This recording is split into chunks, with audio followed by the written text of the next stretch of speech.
There has been a lot of doom and gloom surrounding the Halo franchise for a good decade or so now, ever since the release of Halo 4 back in 2012, and that negative sentiment surrounding what was once one of gaming's defining series has definitely been especially prevalent over the last year or two since Halo Infinite released. I get it too, there's been some fairly massive bumps in the road for Halo, not just in recent years, but over quite a sustained period. Honestly, I myself find the constant controversy surrounding the series to be quite exhausting, but I also understand that there are some very good reasons why people feel the way they do. But I'm here to tell you, and some of you may strongly disagree with this, that I genuinely believe Halo's future looks bright. In fact, I'd go so far as to say that it's quite an exciting time for Master Chief and co, and I want to talk about why, because I don't think the outlook for the series is anywhere near as depressing as it's so often made out to be. But before I do, I want to take a few minutes to thank BenQ, who provided me with their latest monitor to try out, the EX2710U.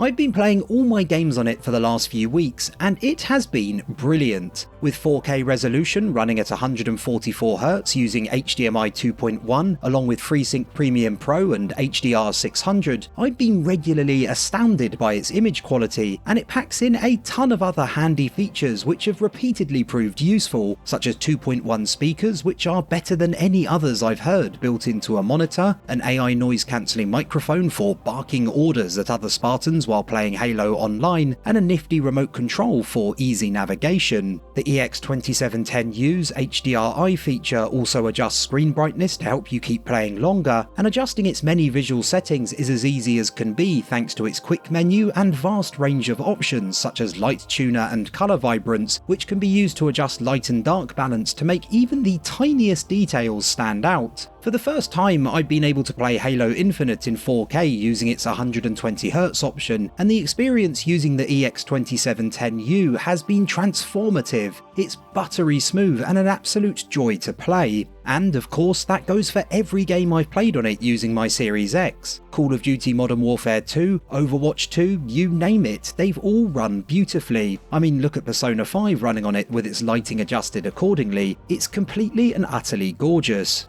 If you're interested in finding out more about this rather gorgeous bit of kit, or if you'd like to get your hands on one yourself, I've included several links in the video's description which will help you do just that. Now, back to the subject at hand, and I think to understand why it's been such a difficult decade for the franchise, but why I think the future might be quite bright, we first need to look at Halo's history. As we all know, much of the negative sentiment began after Bungie relinquished control of the series as they went off to do their own thing and 343 Industries took over. For a time, Halo was always at the forefront of what console first-person shooters were all about. Halo Combat Evolved set the standard for the kind of quality we should expect from them. Its slick controls, wealth of multiplayer options, and many other gameplay considerations showed for the first time that consoles were just as capable as PCs when it came to the FPS genre. Combined with its incredible open encounters, unexpected story beats, and fantastic level design, there's no wonder it was such an extraordinary success from pretty much the minute it hit store shelves. Halo 2 then took that formula and refined it, adding plenty of new options to the sandbox, massively improving storytelling, and introducing the first truly popular online multiplayer mode to a console shooter. Its campaign may have felt like a more narrow, repetitive affair to some, including myself, which might have been something of a disappointment, but it still felt like a very worthy sequel to its predecessor in so many ways.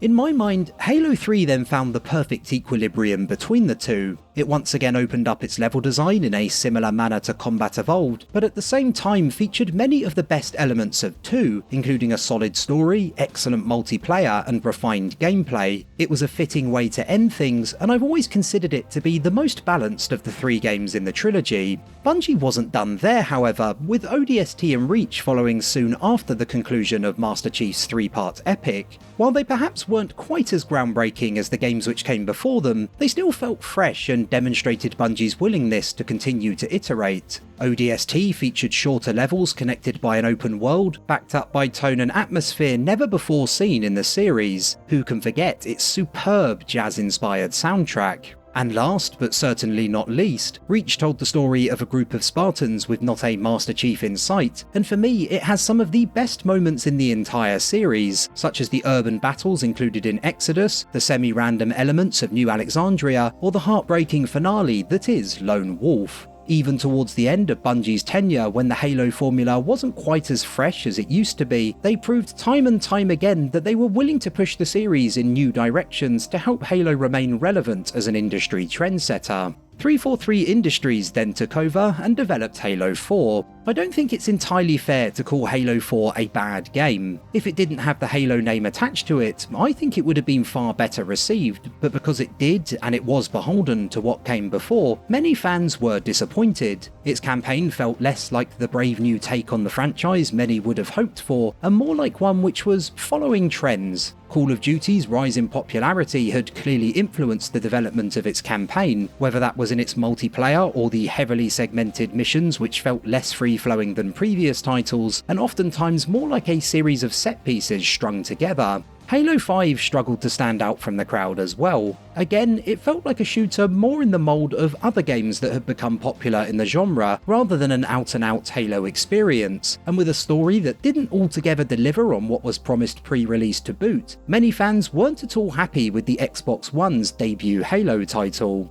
If you'd have asked me after Bungie's time with the series had ended what I'd take from their games into Halo's next chapter, I'd have pointed to a ton of different things. If you'd have asked me after Halo 5 what I'd take from the series, my answer wouldn't have really changed. As I say, Halo 4 and 5 weren't necessarily bad games. They had very high production values and some fleeting moments I did enjoy, but I don't think I'm being unreasonable when I say that they contributed hugely to the series becoming an also-ran in the genre. Halo after Bungie was still considered to be at the top of its game, a franchise which continued to innovate. Halo after 4 and 5 was considered to be a series which no longer blazed a trail, one which was going through the motions rather than leading by example. And then along came Halo Infinite. Infinite's campaign still has a myriad of flaws, but for the first time in a long time, I do truly believe that the series has the potential to bounce back. Yes, its open world does feel quite unnecessary, its levels were often repetitive and featured the go here and do 3 things style of level design way too much, and its story sort of ended when it only just felt like it was really beginning. But at the same time, I genuinely believe there's something to build on. Infinite's gameplay, for example, I think is absolutely superb.